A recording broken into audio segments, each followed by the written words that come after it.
Hello everyone. Gunotsopor web portal already active হৈ গল. First phaseৰ জিলাকেইখনৰ কাৰণে 27 ডিসেম্বৰৰ পৰা self evaluationৰ দিনলৈ portalটো enable হৈ থাকিব.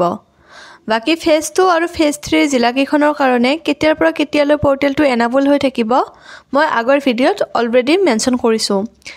Descriptionত আগৰ ভিডিঅৰ লিংক দিয়া আছে, তাত ক্লিক কৰি আপোনালোকে আগৰ ভিডিঅটো চাব পাৰিব.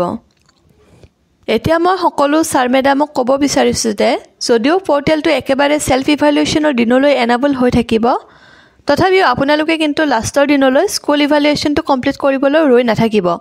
যিমান পাৰে হিমান সোনকালে স্কুল ইভালুৱেচন পাৰ্টটো অনলাইন কমপ্লিট কৰি ৰাখক নহলে শেষৰ ফালে সাৰ্ভাৰৰ প্ৰবলেম হ'ব পাৰে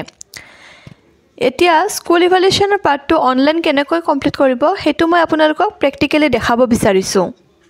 প্ৰথমতে গুণোৎসৱ পোৰ্টেলৰ URL বা লিংকটো হল gunotsov2024.in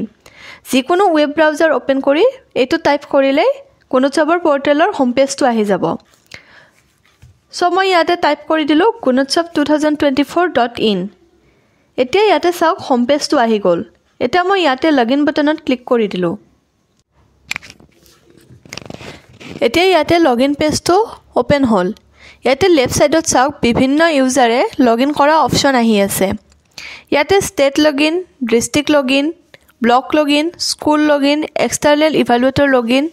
এবোৰ আছে বাই ডিফল্ট ইয়াতে স্কুল লগইনটো সিলেক্ট হৈ থাকে এতিয়া স্কুল হিচাপে লগইন কৰিবলৈ প্ৰথমতে ইউজাৰ আইডি দিব লাগিব আৰু ইউজাৰ আইডিটো হ'ব 11 ডিজিটৰ ইউডাছ কোড এতিয়া মই ইয়াতে এখন স্কুলৰ 11 ডিজিটৰ ইউডাছ কোডটো দি দিলো তাৰ পিছত পাছৱৰ্ড দিব লাগিব আৰু ইয়াতে ডিফল্ট পাছৱৰ্ড হিচাপে ইউডাছ কোডটোৱে হ'ব ইউডাছ কোডটোৱে থাকে এতিয়া মই লগইনৰ কাৰণে ইউজাৰ আইডি বহালো যেটো হল স্কুলখনৰ 11 ডিজিটৰ ইউডাছ কোড আৰু তাৰপিছত পাছৱৰ্ড বহালো পাছৱৰ্ডটো সেম হ'ব 11 ডিজিটৰ ইউডাছ কোড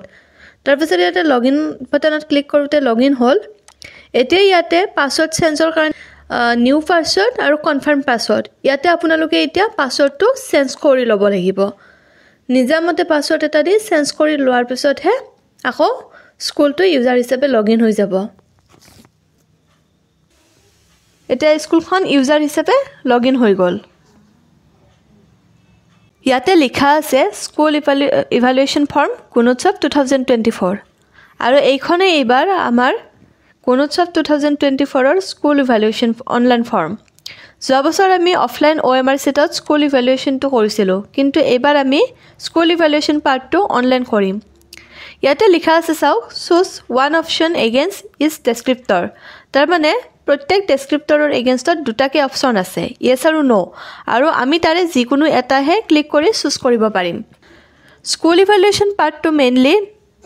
তিনিটা বস্তুৰ ওপৰত বেছ কৰি কৰা হৈছে হেগেটা হল number 1 co-scholastic activities and other areas number 2 community participation and contribution number 3 school infrastructure and other facilities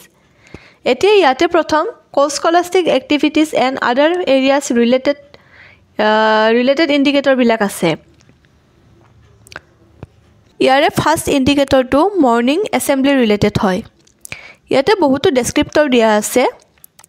আৰু এইখিনি ভালকৈ ৰিড কৰি ইয়েস বা নো কৰিলে হৈ যাব